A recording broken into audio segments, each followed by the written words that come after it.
पुराने समय की बात है। एक गांव में दो भाई रहते थे। बड़ा भाई बहुत अमीर था, जबकि छोटा भाई बहुत ही गरीबी में अपना जीवन बिता रहा था। वे दोनों अलग अलग घरों में रहते थे। बड़े भाई के पास ईश्वर का दिया हुआ सब कुछ था। धन दौलत, जमीन जायदाद की कोई कमी नहीं थी, जबकि छोटे भाई के पास धन के नाम पर कुछ भी नहीं था। कई बार तो उसे 2 वक्त की रोटी भी नसीब नहीं होती थी। फिर भी छोटा भाई बहुत दयालु और नेक दिल इंसान था। वह रूखी सूखी खाकर भी ईश्वर का धन्यवाद करता। उसके दिल में किसी भी प्रकार की बड़ी बड़ी इच्छाएं नहीं थीं, लेकिन उसे मन की वह शांति प्राप्त थी जो बड़े बड़े अमीरों को भी दुर्लभ थी। बड़े भाई का नाम शिव मोहन और छोटे भाई का नाम प्रीतम था। प्रीतम न सिर्फ नेक दिल था, बल्कि उसके घर आने वाले हर अतिथि का आदर सत्कार करता था। वह अपनी हैसियत के अनुसार उनका स्वागत करता था। इसके विपरीत शिव मोहन अमीर होते हुए भी बहुत कंजूस था। यदि कोई मेहमान उसके घर आ जाता तो उसके चेहरे का रंग उड़ जाता। उसे अपने गरीब रिश्तेदारों का आना बिल्कुल पसंद नहीं था। उसका मानना था कि लोग उससे मिलने नहीं, बल्कि उसकी दौलत के कारण आते हैं। उसे अपने धन पर बहुत घमंड था और वह गरीब लोगों को कुछ नहीं समझता था। एक दिन गांव में एक बूढ़ा आदमी आया। उसने शिव मोहन का आलीशान घर देखा और दरवाजा खटखटाया।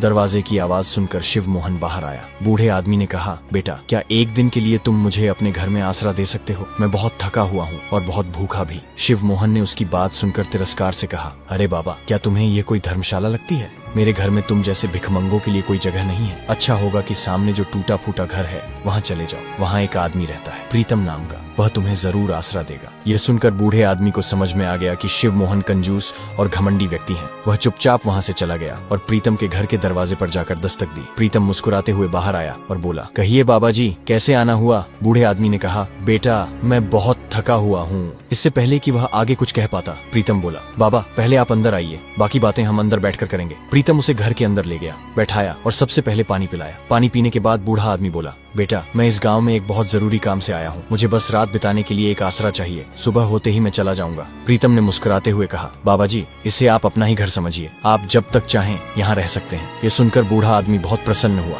रात को प्रीतम ने उसे भोजन परोसा। भोजन में सिर्फ रोटी, नमक और पानी था। ये देखकर बूढ़ा समझ गया कि प्रीतम के हालात अच्छे नहीं हैं, लेकिन उसका दिल बहुत बड़ा है। उसने वह सादा भोजन खुशी खुशी खाया। खाने के बाद वह प्रीतम से बोला, बेटा, मैं जिस काम के लिए यहाँ आया हूँ, मैं चाहता हूँ कि तुम्हें भी उसमें शामिल कर लूँ, ताकि तुम्हारे हालात भी कुछ बेहतर हो सके। ये सुनकर प्रीतम बोला, बाबा, मैं आपकी बात ठीक से समझा नहीं। आप मुझे किस काम में शामिल करना चाहते हैं?